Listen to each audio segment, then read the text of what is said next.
La mañana del 12 de marzo de 1989 amaneció con un silencio extraño en San Cristóbal de las Casas, Chiapas. Lucía Mendoza terminaba de empacar su mochila cuando su madre entró a la habitación con los ojos enrojecidos. No era común que una joven mexicana de 23 años decidiera viajar sola hasta Bolivia, pero Lucía siempre había sido diferente.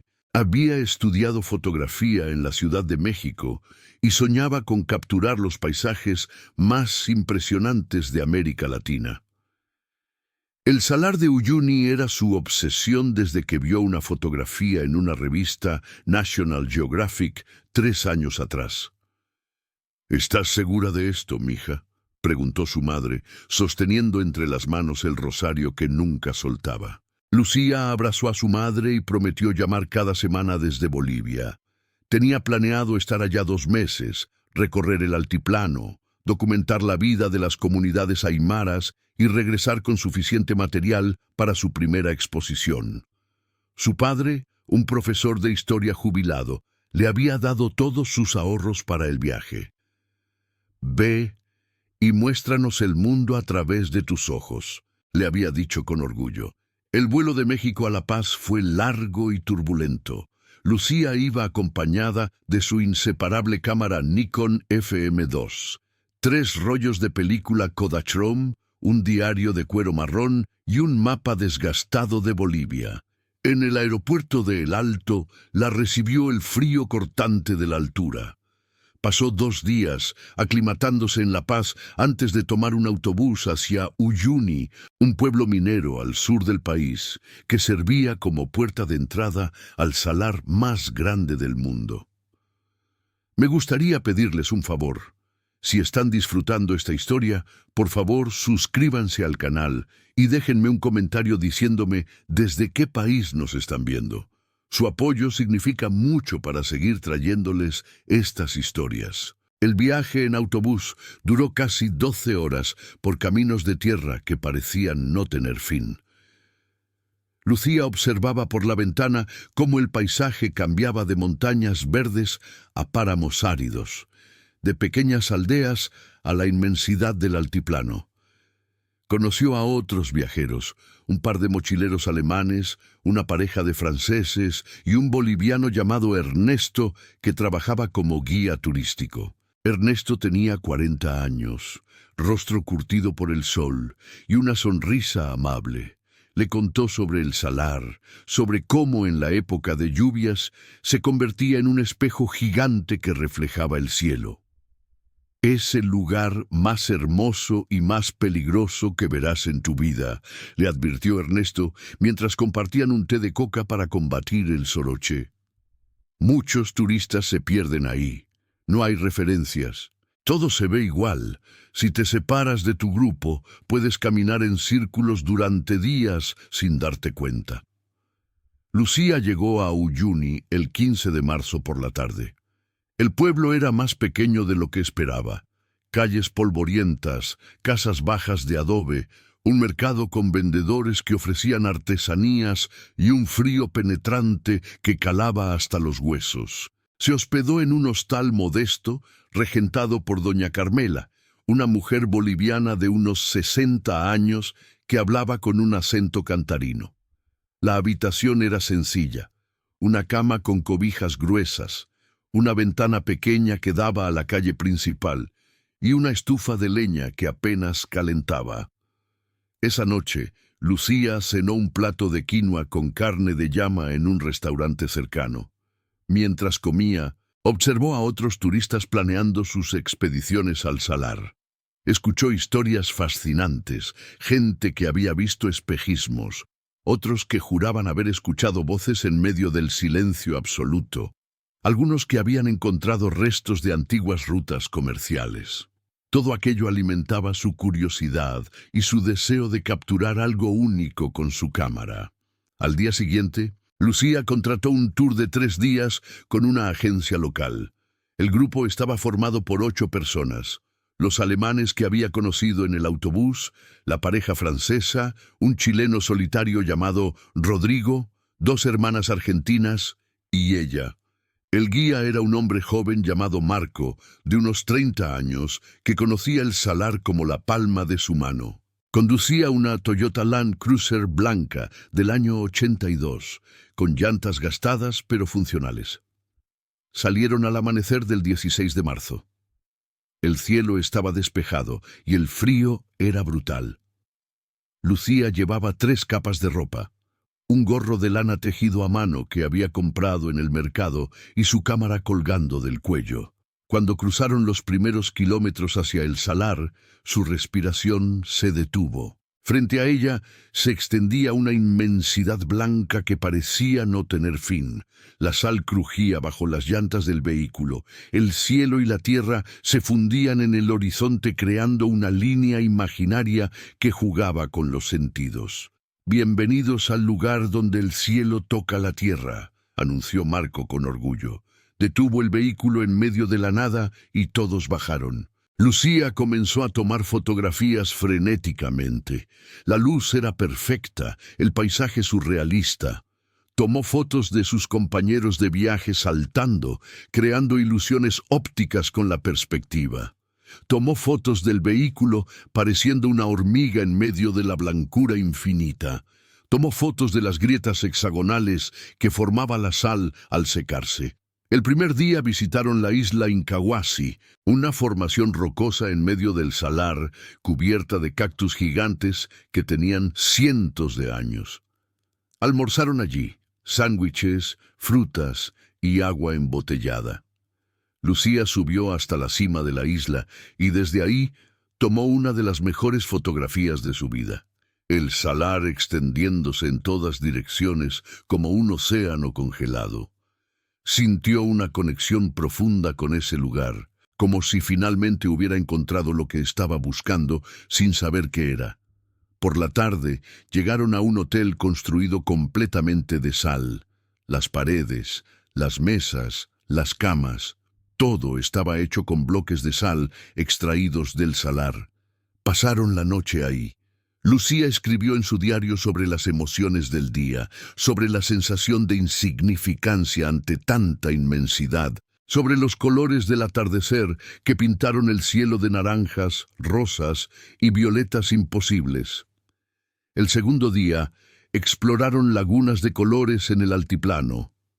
La laguna colorada con sus aguas rojizas habitadas por flamencos rosados. La laguna verde al pie del volcán Licancabur. Lucía no dejaba de fotografiar. Cada paisaje era más impresionante que el anterior. Marco les explicaba la geología, la historia, las leyendas locales. Les contó sobre mineros que habían muerto buscando plata en las montañas, sobre comunidades que vivían aisladas a más de 4.000 metros de altura, sobre el respeto que debían tener por la Pachamama. Esa noche acamparon cerca de una pequeña comunidad llamada San Juan. Durmieron en carpas porque no había infraestructura turística en esa zona. El frío era extremo, pero el cielo estrellado compensaba cualquier incomodidad. Lucía nunca había visto tantas estrellas. La Vía Láctea se extendía como un río luminoso sobre sus cabezas. Rodrigo, el chileno, tocaba la guitarra mientras todos compartían historias alrededor de una pequeña fogata. Las hermanas argentinas cantaban canciones de Mercedes Sosa. Los alemanes compartían chocolate. El tercer día debían regresar a Uyuni, pero antes harían una última parada en el corazón del salar para tomar fotografías con la luz del amanecer. Salieron cuando todavía estaba oscuro. La temperatura estaba bajo cero. Marco condujo durante casi 1 hora hasta detenerse en un punto que él consideraba perfecto para ver el amanecer. Bajaron todos del vehículo. Lucía se alejó unos metros del grupo buscando el ángulo perfecto. Quería capturar el momento exacto en que el sol tocara el horizonte y transformara el blanco de la sal en tonos dorados. Se arrodilló, ajustó su cámara, miró por el visor. Todo estaba perfecto. Tomó la primera fotografía, luego se puso de pie y caminó un poco más lejos, buscando otra perspectiva. «No te alejes mucho», gritó Marco desde atrás. Lucía levantó la mano para indicar que había escuchado. Caminó otros 20 metros. Desde ahí podía ver a sus compañeros como figuras pequeñas en la distancia. Tomó otra fotografía. El sol comenzaba a asomar. Los colores eran increíbles. Decidió caminar solo un poco más, hasta una formación de sal que parecía interesante. Cuando levantó la vista, algo extraño sucedió. Todo se veía igual en todas direcciones. Giró buscando el vehículo y no lo vio. Giró de nuevo y solo había blanco. Un pánico frío comenzó a trepar por su pecho. Gritó, pero su voz se perdió en la inmensidad. Comenzó a caminar de regreso hacia donde creía que estaba el grupo, pero cada paso la llevaba más profundo en la desorientación. No había referencias, no había marcas, no había nada que indicara una dirección. Marco se dio cuenta de su ausencia 5 minutos después. Al principio no se alarmó. Pensó que Lucía estaría tomando fotografías cerca, pero cuando la llamó y no respondió, su expresión cambió. Todos comenzaron a gritar su nombre. Subieron al vehículo y Marco comenzó a conducir en círculos, ampliando el radio de búsqueda. Media hora después no había rastro de ella. Marco radiolicó a Uyuni pidiendo ayuda. Para el mediodía había 3 vehículos más buscando. Al caer la noche, movilizaron a la policía boliviana y a rescatistas locales. Durante 5 días, rastrearon el salar. Usaron perros, helicópteros cuando el clima lo permitía, grupos de voluntarios caminando en formación. No encontraron nada. Ni rastro, ni huellas, ni un pedazo de tela. Lucía Mendoza había desaparecido como si la sal se la hubiera tragado. Sus padres viajaron desde México devastados. Recorrieron Uyuni pegando carteles con su fotografía. Ofrecieron recompensas. Suplicaron a las autoridades que no detuvieran la búsqueda. Doña Carmela, la dueña del hostal, les entregó las pocas pertenencias que Lucía había dejado en la habitación. Su diario, algo de ropa, un libro de Octavio Paz. Todo lo demás, incluida su cámara, había desaparecido con ella. La familia Mendoza regresó a México un mes después sin respuestas. Los años pasaron. El caso de Lucía se convirtió en uno más de los muchos turistas desaparecidos en zonas remotas de América Latina. Su madre nunca dejó de rezar por ella. Su padre murió 10 años después sin saber qué le había pasado a su hija. En San Cristóbal de las Casas, sus amigos organizaban una misa cada aniversario de su desaparición. El tiempo siguió su curso. El mundo cambió. Cayó el muro de Berlín. México firmó el TLC, llegó el nuevo milenio. La historia de Lucía Mendoza quedó archivada en alguna oficina gubernamental boliviana, un expediente amarillento que nadie volvió a abrir, hasta que el 8 de septiembre de 2023, 34 años después de su desaparición, un grupo de geólogos bolivianos que estudiaban formaciones de sal en una zona remota del salar encontró algo. Entre las grietas de un área que rara vez visitaban los turistas, medio enterrada en la costra de sal, había una mochila de cuero desgastada por el tiempo y el clima. Dentro de ella, envuelta en plástico que milagrosamente había resistido las décadas, estaba una cámara Nikon FM2. El descubrimiento fue reportado a las autoridades. La mochila contenía también un pasaporte mexicano deteriorado pero legible, Lucía Mendoza Ruiz. La noticia llegó a México a través de redes sociales. Una periodista de Chiapas, que había conocido la historia, decidió investigar. Contactó a familiares de Lucía. Su hermano menor, que ahora tenía 52 años, viajó a Bolivia acompañado de su esposa. La cámara fue enviada a un laboratorio especializado en La Paz. Los expertos lograron extraer el rollo de película que todavía estaba dentro. Era un proceso delicado, porque la película había estado expuesta a condiciones extremas durante más de 3 décadas, pero la tecnología moderna permitía recuperar imágenes que hace años se habrían considerado perdidas para siempre. El 15 de octubre de 2023, el laboratorio entregó los resultados. Habían logrado rescatar 24 fotografías del rollo. Las primeras imágenes mostraban exactamente lo que se esperaba: el salar al amanecer, el grupo de turistas, el vehículo, la inmensidad blanca. Pero las últimas 7 fotografías mostraban algo diferente, algo que nadie esperaba y que dejó helados a todos los que las vieron.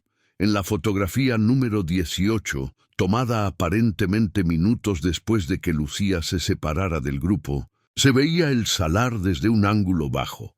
La composición sugería que Lucía se había arrodillado para tomar la foto. En la distancia, apenas visible, se distinguía una figura oscura. No era el vehículo. Era algo más pequeño, vertical, como una persona de pie. La fotografía 19 mostraba la misma escena pero más cercana. Lucía había caminado hacia esa figura. Ahora se podía ver con más claridad. Definitivamente era una persona. Vestía ropas oscuras que contrastaban con el blanco del salar. Pero algo en la imagen resultaba perturbador. La figura parecía estar demasiado quieta, demasiado rígida. La fotografía 20 acercaba aún más. La figura era de espaldas.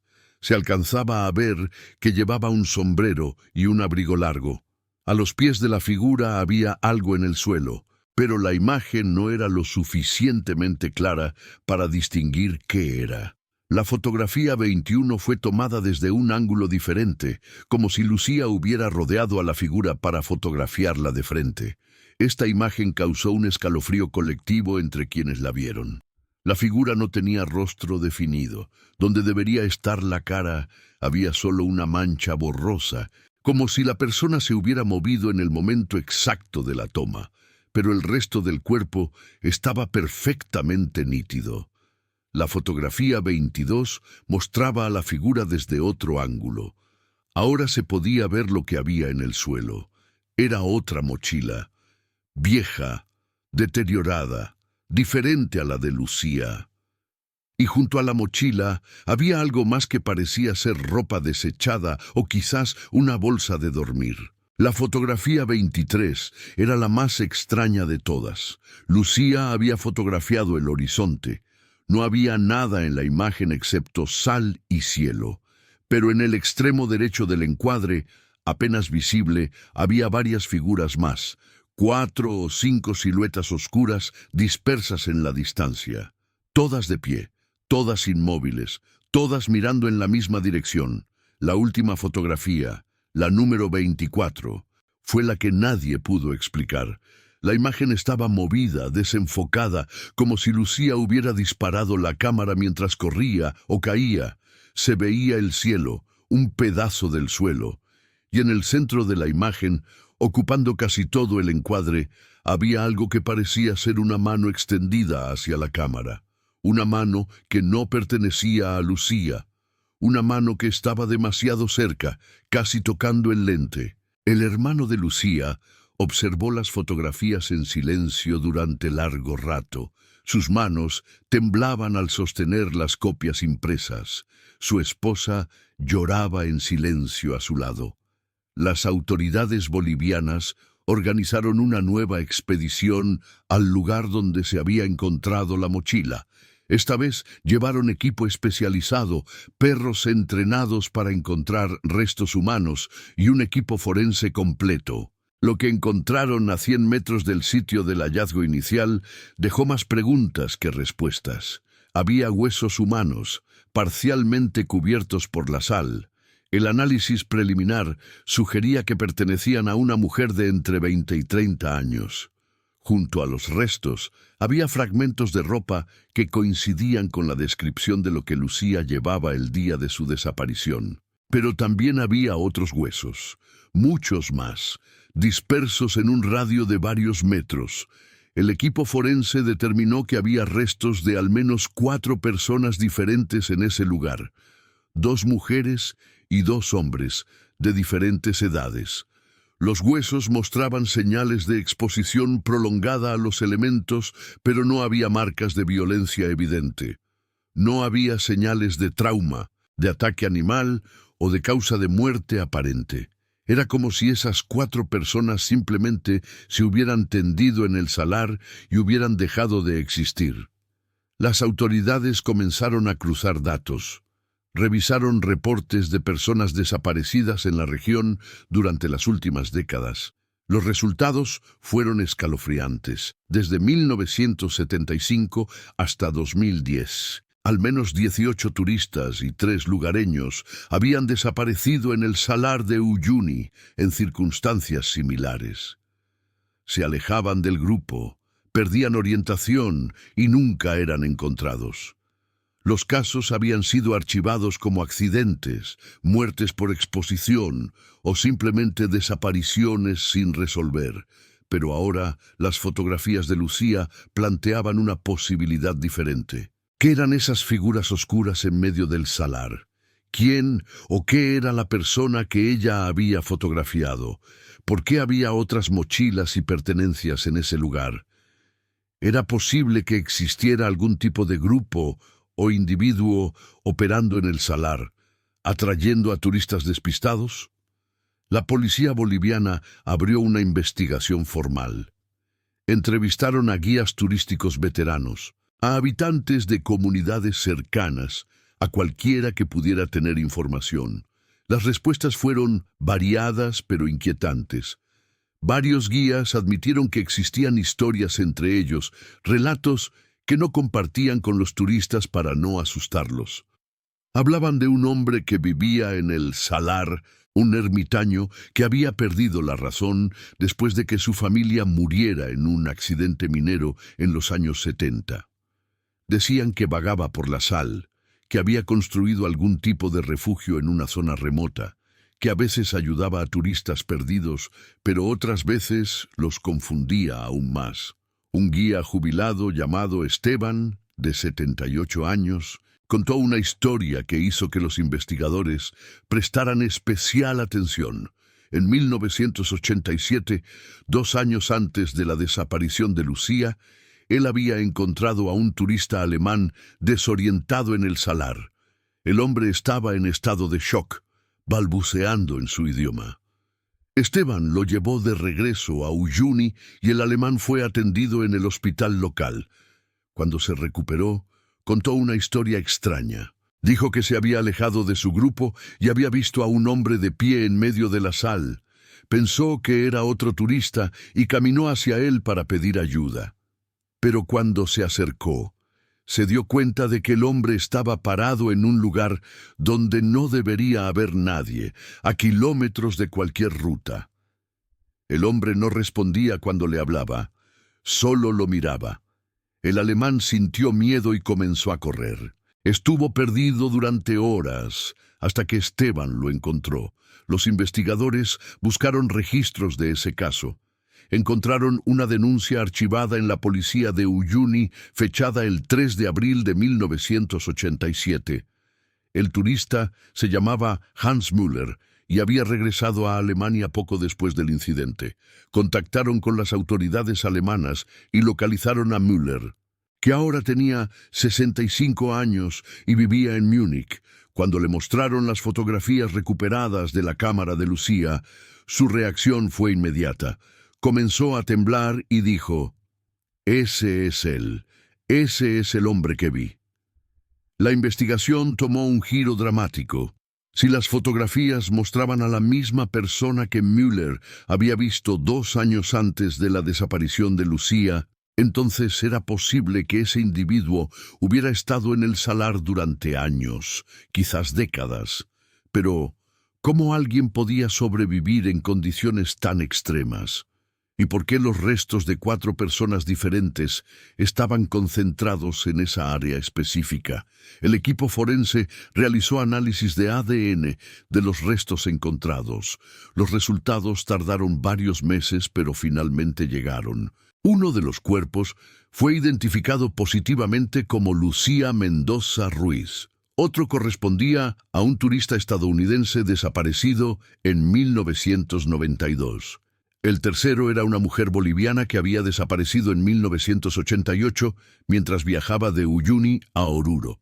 El cuarto cuerpo no pudo ser identificado porque no coincidía con ningún perfil en las bases de datos disponibles. Las autoridades bolivianas, en coordinación con Interpol, organizaron la operación de búsqueda más grande que el Salar de Uyuni había visto. Durante 3 semanas, equipos de rastreo peinaron miles de hectáreas. Usaron drones, helicópteros, vehículos todoterreno y grupos de búsqueda a pie. Encontraron más restos humanos en otras 2 ubicaciones, ambas a varios kilómetros de distancia del hallazgo inicial.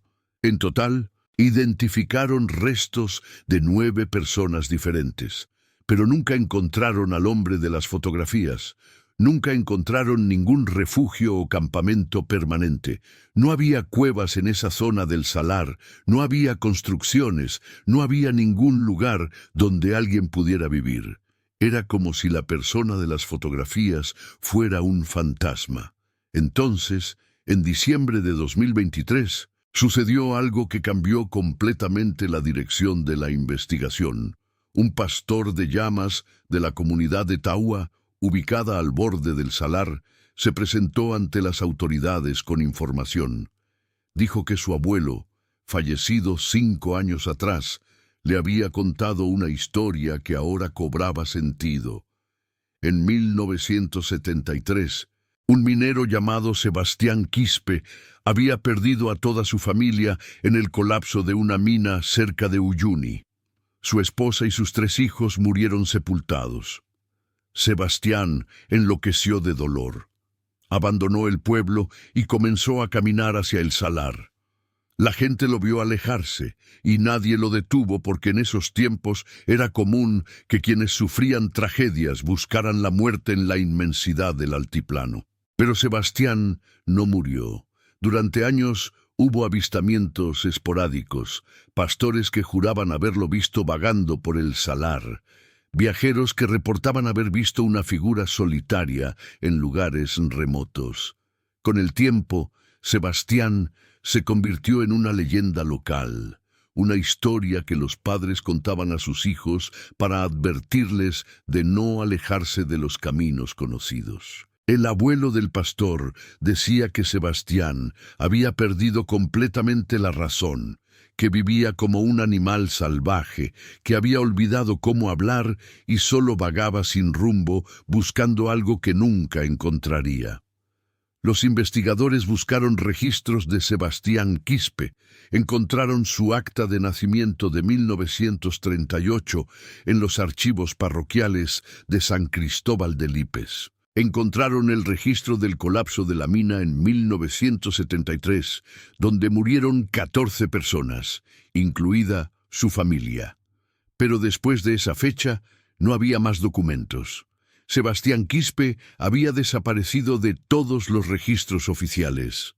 Si Sebastián era el hombre de las fotografías, tendría que haber tenido 51 años en 1989, cuando Lucía desapareció. Era posible. La figura de las fotografías parecía ser de un hombre adulto, pero ¿cómo había sobrevivido durante 16 años en el salar? ¿Y qué papel había jugado en las desapariciones? Un antropólogo forense llamado Dr. Andrés Pacheco, que había estudiado casos de supervivencia en condiciones extremas, ofreció una teoría. En el altiplano boliviano existían cuevas y formaciones rocosas que no eran evidentes desde la superficie. Era posible que Sebastián hubiera encontrado algún tipo de refugio natural. Las comunidades cercanas al salar criaban llamas y alpacas que a veces se alejaban y terminaban en la sal. Sebastián podría haber cazado esos animales para sobrevivir. El agua era más complicada, pero en la época de lluvias, el salar se inundaba parcialmente y había pequeños charcos de agua que, aunque salada, podía ser filtrada o consumida en pequeñas cantidades si no había alternativa. En cuanto a las desapariciones, el doctor Pacheco sugería que Sebastián, en su estado mental deteriorado, podría haber visto a los turistas perdidos no como personas que necesitaban ayuda, sino como presencias amenazantes o simplemente como parte del paisaje. Las personas que se perdían en el salar entraban rápidamente en hipotermia durante la noche, sufrían deshidratación durante el día y perdían la capacidad de pensar con claridad. Si Sebastián se acercaba a ellos, podría haberlos desorientado aún más sin intención de causarles daño. La muerte vendría después por causas naturales: frío, sed, agotamiento. Pero esto no explicaba las fotografías 23 y 24, las múltiples figuras en la distancia, la mano extendida hacia la cámara. Si Sebastián estaba solo, ¿quiénes eran las otras figuras? Un detective de la policía boliviana llamado Capitán Flores tuvo una idea. Pidió al laboratorio que analizara nuevamente la fotografía 23 usando técnicas de mejora de imagen. Los resultados fueron sorprendentes.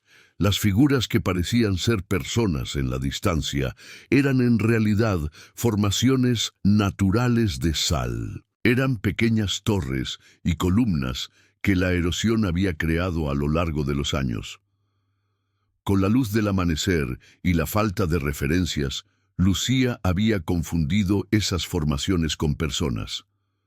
Respecto a la fotografía 24, la del último momento, los expertos en fotografía forense ofrecieron una explicación diferente. La imagen mostraba signos de que la cámara había caído mientras el obturador estaba abierto. Lo que parecía una mano extendida podría ser simplemente una roca o una formación de sal capturada en el momento de la caída, distorsionada por el movimiento y el ángulo. Entonces, ¿qué había pasado realmente con Lucía? Con base en toda la evidencia, los investigadores reconstruyeron los eventos de la siguiente manera. Lucía se alejó del grupo, buscando la fotografía perfecta. En la desorientación del salar, caminó mucho más lejos de lo que pensaba. Vio a Sebastián Quispe de pie en la distancia. Pensó que era otro turista o un local y caminó hacia él buscando ayuda o simplemente intrigada por su presencia. Tomó las fotografías mientras se acercaba. Cuando estuvo cerca, Sebastián, que había vivido en aislamiento durante 16 años, probablemente no respondió de manera coherente. Lucía se dio cuenta de que estaba en peligro o simplemente se asustó. Las formaciones de sal que había confundido con otras personas aumentaron su pánico. Intentó regresar, pero ya estaba completamente perdida. Caminó durante horas. El frío de la noche la debilitó. La deshidratación y el agotamiento hicieron el resto. Eventualmente cayó y no pudo levantarse. Su cámara cayó cerca de ella. La sal, con el tiempo, comenzó a cubrir su cuerpo. Sebastián Quispe probablemente murió años después en algún lugar del salar. Su cuerpo nunca fue encontrado, porque el salar es vasto y los restos pueden ser cubiertos completamente por la sal en cuestión de años. O quizás todavía estaba allí, oculto en alguna grieta o formación que los rastreadores no habían explorado. En marzo de 2024, 35 años después de su desaparición, los restos de Lucía Mendoza fueron repatriados a México. Su hermano organizó un funeral en San Cristóbal de las Casas. Asistieron más de 200 personas, familiares, amigos de la infancia, compañeros de la escuela de fotografía y personas que habían seguido el caso a través de los medios. La cámara y las fotografías fueron donadas al Museo de Fotografía de la Ciudad de México, donde se organizó una exposición especial titulada Lucía, la última mirada. La exposición incluía las 24 fotografías recuperadas, ampliadas y restauradas digitalmente. También había fotografías de la juventud de Lucía, sus trabajos anteriores, páginas de su diario. La imagen más impactante era la número 19, Sebastián Quispe de espaldas, solo en medio de la inmensidad blanca. Esa fotografía se volvió icónica. Apareció en revistas, en documentales, en programas de televisión. representaba la soledad, el misterio, la fragilidad de la vida humana ante la naturaleza. Las autoridades bolivianas implementaron nuevas medidas de seguridad para los tours en el Salar de Uyuni. Ahora es obligatorio que los guías lleven GPS, radios de largo alcance y equipos de emergencia. Los turistas deben firmar documentos donde se comprometen a no alejarse del grupo bajo ninguna circunstancia. Se instalaron torres de comunicación en puntos estratégicos y hay equipos de rescate en alerta permanente durante la temporada turística. Las comunidades locales también cambiaron su relación con el salar. Comenzaron a transmitir las viejas historias a las nuevas generaciones no como leyendas, sino como advertencias reales. El respeto por la Pachamama se reforzó con rituales y ceremonias antes de cada temporada turística, pidiendo protección para los visitantes. El hermano de Lucía, después del funeral, decidió escribir un libro sobre su historia.